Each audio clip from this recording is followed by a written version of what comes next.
I found out why she's not answering my calls, Part 1. Hi there, welcome to Reddit Goat Channel. Today we are going to have another unbelievable cheating story.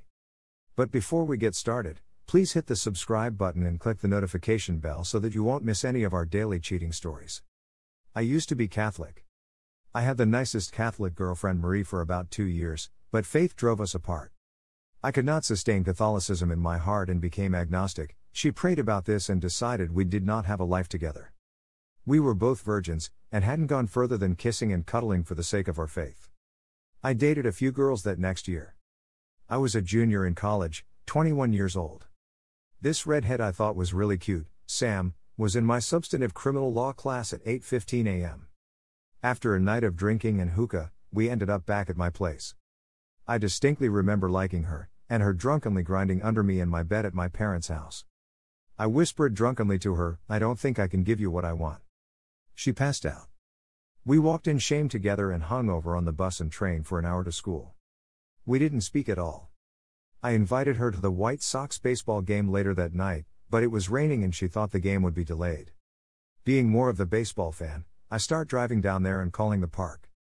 About an hour before the game was canceled. Rain delayed the next day at noon where they would be playing a doubleheader. The interaction left a bad taste in my mouth that she wasn't at least willing to meet up and see if the game was going to start. There was a cute girl in my chemistry lab that I had helped out on Friday named Lauren. The game was on Monday, which was cancelled, so for our Tuesday lecture at 11 a.m. I walked into our large chemistry lecture hall, sat down next to the cute girl, introduced myself, and asked her if she wanted to go to a baseball game instead in about an hour and 15 minutes. She agreed. The rest was history. We had a blast at the game. The park was empty. We snuck behind home base to those seats. VIP. We got a couple brats. It was great. Afterwards, we got alcohol from a Dominex grocery, 312 wheat beer and a bottle of Svedka, and headed back to her apartment on campus. The Hadron Collider in Europe was going online and running its first tests that night, well the next day in EU, so we hung out on the porch watching the night sky to see if we would all die because of some particle collision. We drank until the sun came up. We dated for 3 months and were inseparable. We had sex all the time. I told her I loved her and she told me she loved me. The week after December finals I found cut straws in the trash can of the bathroom. I confronted her and she admitted to doing what she convinced me was recreational heroin. There is no recreational heroin, it's incredibly addictive. I thought it was something that could be managed. I knew she had an ex-boyfriend of 3 years who was a lowlife. She talked about him.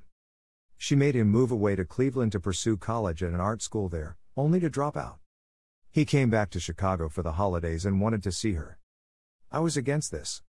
Over Christmas that year, since we had only been dating for 3 months and weren't on paper boyfriend-girlfriend, even though I called myself her boyfriend and she never corrected me, we did not attend each other's holidays.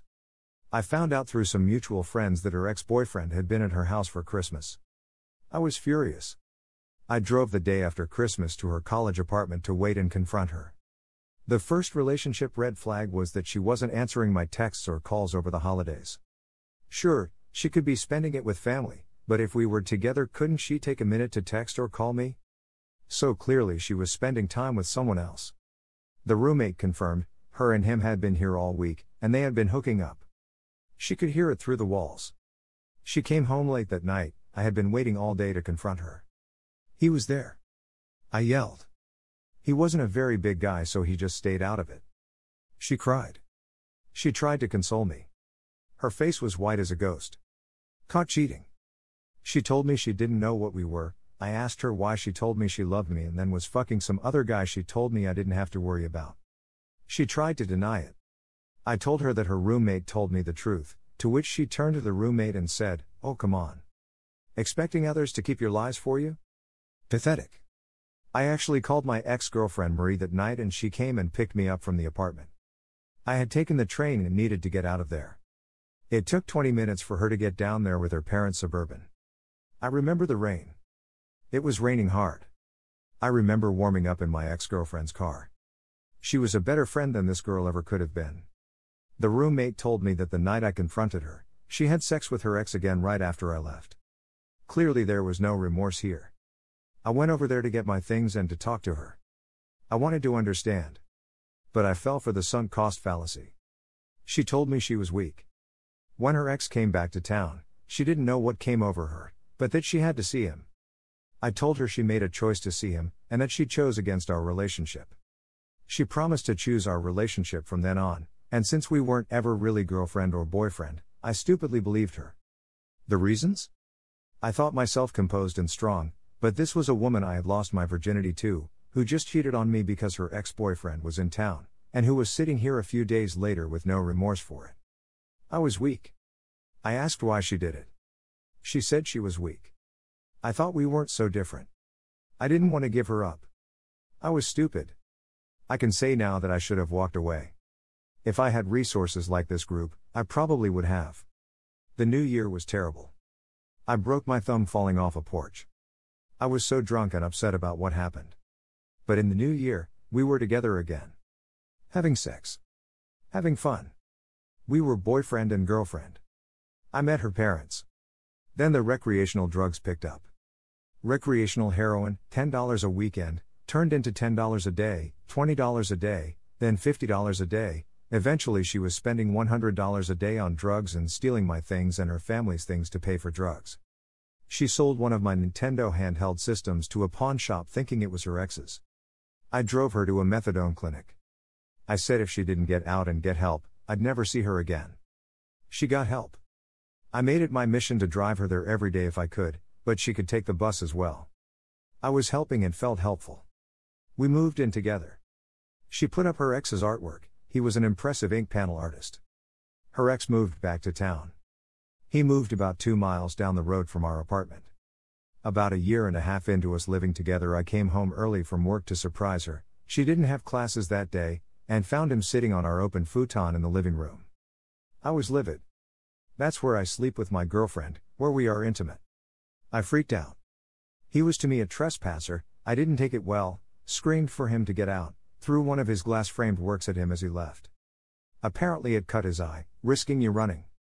She said she wasn't cheating, he's just a friend over the day without my consent. An ex. She seemed to find nothing wrong with this. They were friends after all, something she couldn't give up even though she had cheated on me with this person. She was a user. She was always a user. She would do whatever, say whatever to get what she wants. Do you know how I know she was a user? Her habit got so bad I had to drive to her parents on a Sunday to tell them what had been going on.